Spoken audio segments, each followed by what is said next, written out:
but the business accountability roles which are at the top should not remain vague.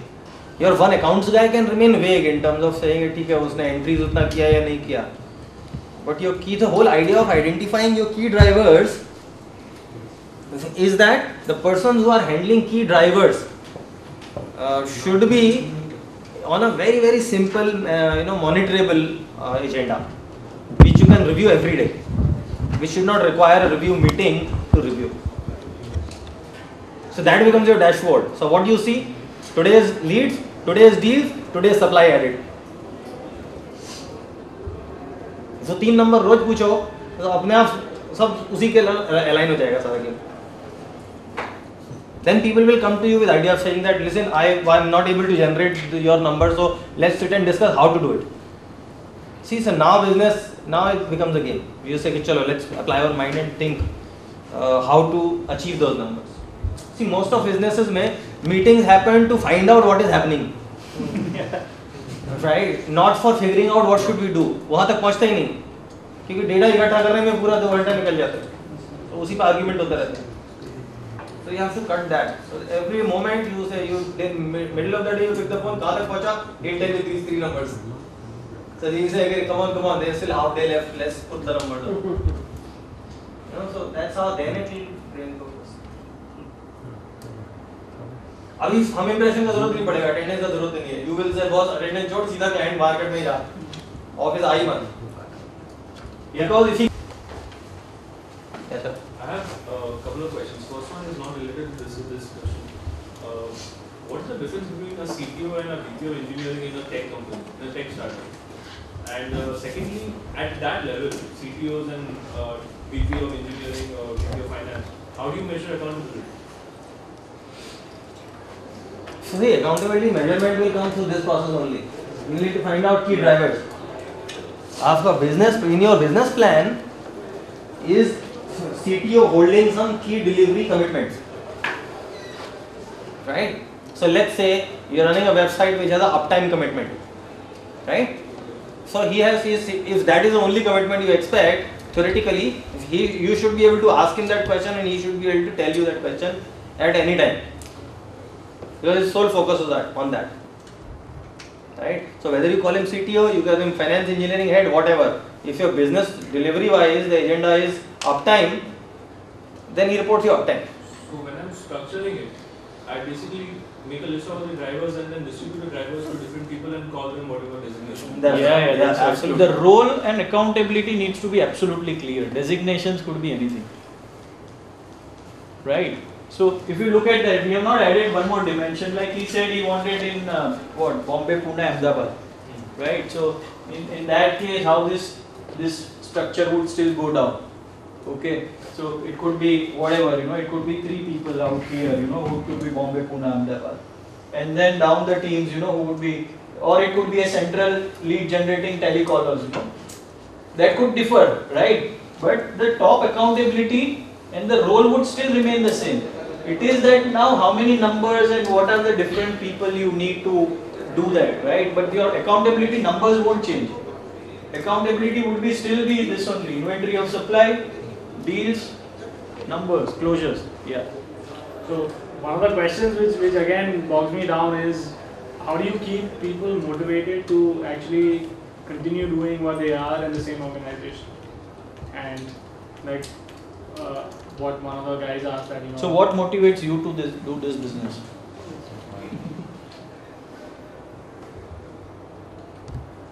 The fact that I like real estate and the fact that it's going to make money. So same way, you'll have to get the guys who like real estate and who wants to make money. And who believe that they will be able to make money this way. Yeah. Want to be involved. Right? who believe that they will be able to make money. Little different question. I don't know. I came in late, but I don't know. Have you touched upon how do you structure the ESOPs for the key startup members and down the line? No, we haven't touched ESOP. But I'll quickly share my thought on ESOP. See, how to structure ESOP is an execution step, right? CAs and lawyers are the best people to put it together. But conceptually, on ESOP, what we should remember is that when we look at employees and we look at ESOP, as a method of attracting employees. Let's remember that most of the employees will not consider ESOP sufficient as a replacement to cash component of their salary. So don't expect that if they were expecting 10 lakh salary, because you are offering ESOPs, they will be happy with 7 lakh salary. That will not happen. They will consider it in lieu, right? But they will be happy if you offer ESOPs, right? Evidence of making money on ESOPs comes only when you make an exit, and they actually make some money. The cases of which are very far and few in India. Right? That's also one of the reasons why a lot of people don't really see it as a good cash replacement. So with that, I think you will have to. Yeah. Is that scenario changing? It is changing, of course, right? With every exit, it changes, right? So evidence of exit, as I said, with more people exiting and more people making money, it will become so. There is still a lot of ambiguity that how to be priced when you exit that is not listed. So employees don't get excited if there is no clarity that how to be priced when you exit. Yeah, so that ambiguity is there for entrepreneur also, right? How does the entrepreneur know that what price will they exit? So that ambiguity continues at the employee level. Till you exit, you don't know what price if you are not listed. In fact, when you are listed also, you don't know So I'm not about price, I'm talking about the approach. That what approach will be adopted once you exit. Yeah, sure. So see, it's an ambiguous subject unless you get set of co-founder level people who understand this, right, and with whom you will need to sit and do multiple discussions to arrive at a final numbers and method. For most of the people, it's a token rollout, right? So you should keep it like that. And there are lawyers will suggest a lot of ways to handle it. You can do shadow, ESOPs, etc. By which people get that feel, and you have the liberty to structure. What is the guys allocation you who keep were there generally? What is the allocation Instagram, percentage? right? They would not have believed they would be selling at 1 million, right? Yeah. There are 12 people, 14 people, whatever. The allocation completely varies. Thumb rule is there is no thumb rule actually. If in service company business heavily depends on people, even 20% allocation is also there. What about product company? Depends, right? There's no thumb rule. Depends how much you started with, at what stage are you rolling out ESOPs, at what stage you have ESOP, you have investor on board. Facebook even has, even after several rounds of funding, today, people lose out so much of equity as a founder, but Mark Zuckerberg still remains 30%, 40% of the company. So so powerful in the nature they have structured. Well, I have a question on the team building side. I'm keen to understand what your views are. Today, when we do a startup and try to attract people, typically they are in the age group of 25 to 30. Their psychography is very different. Their drivers for choosing an employer are very different than what they were 5, 6 years ago, and for people who are above 30. So, even the large companies are finding it very difficult to attract them and shape up the career path and all that for them. None of the traditional things we saw is that of joining firms. So, since you work with small startups, what are you? How do we attract the youngsters because they are energy fired up, but at the same time what kind of attract them to retain them? So, see, one of the I see why we are doing this exercise and why we thought that this is the way to build team, right? Is primarily because who do people want to work with, right? I started with saying that will somebody be willing to work with you in the first place? That remains the question, right? So who do people want to work with, right? My experience says people want to work with winners, right? So you have a choice of between, let's say there are 5 cricket players, all are captains, and you have a freedom, choose your captain and be part of somebody's team. Right? So there are a lot of people who will, become part of Sachin Tendulkar's team or whatever, whoever you think is the winner. Now why? Game has not even started. How do you know he's a winner? Fine. You look at past record. So basically the call you take is that he appears to be going for a win. Now this line is extremely important. He appears to be going for a win. Right? This is the hiring line and this is the retention line. Right? So as long as all along in the game you still appear to be going for a win, most will believe that you're going to win. So the trick in holding people is that, of course, trick for you to make money is to finally win. But trick for holding people is to continue to appear to be winning all along the game. Sell them the dream All along the way. You have to be the winner. And winning is not the end. Winning is the end for that moment of final outcomes, etc. and your exits, whatever it is. But winning is actually in the play.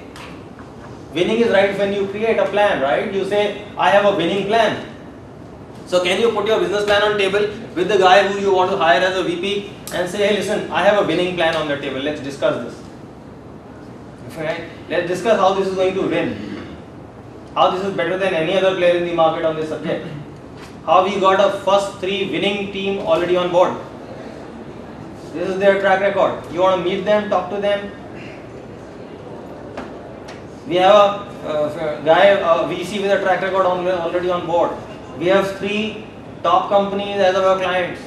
These are all signs of what? So what you are trying to do when you are telling all this to a guy, you are trying to appear to be for the win, in for the win. That gives him the comfort, right? Because he wants to be with the winner. And there is a myth which says that you have to make them feel good and do this thing, do this, do that, do that. Nothing counts in front of a winner. You have a winner who is a tough taskmaster, who doesn't treat you well. And you know there is a loser who will treat you well. Who you want to work for? The loser? Because he treats you well? If that was the case, we would have run away from our home, from our fathers long back, isn't it? We tolerated our fathers because in the end we believed that he's a winner. So no matter he makes us do all kind of things, makes us run, get up in the morning at 4 o'clock and all that, and he's a tough guy, but we believed he's a winner, and so listening to him is going to make us something. It's so fundamental in our psychology. We don't dislike the tough guy if we believe that he has a winner in him. So we will follow him no matter that he gives us punishment every day. Because it connects with our aspiration, right? We all want to be winners. So when he is going to go up and pick that award, we also want to get called up. We also want to be in that team which can go. So that's the dream which professionals have, right? You have to play to that dream. So your content, when I have said content and conduct, that's what it is.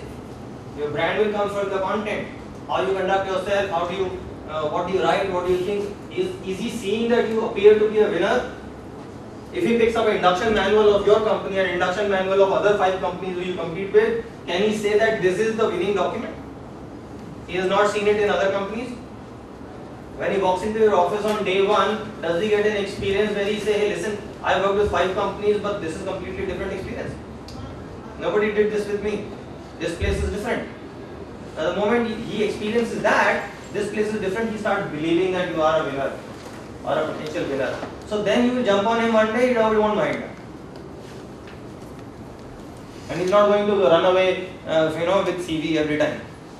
Then he will attempt to make himself worthy of that workplace constantly. You have to set that game. See, we have one formula at Plug HR interview. We ask you, do you use smartphones? Right. You may say, no, I don't use. We ask you second question, will you move to smartphone the moment you join? If you say no to that, we say interview is over. Now sometimes people ask us, will you give us this smartphone? We say no. And we say we also don't give you shoes. What we mean to say is, for us, if you are professional, you don't have a smartphone, we don't even think you are ready to work right now. It's as simple as shoes, right? So if you have, how will you connect, how will you head HR for a company, how will you manage their portfolio, how will you be available to a CEO if you've not moved to even smartphone? So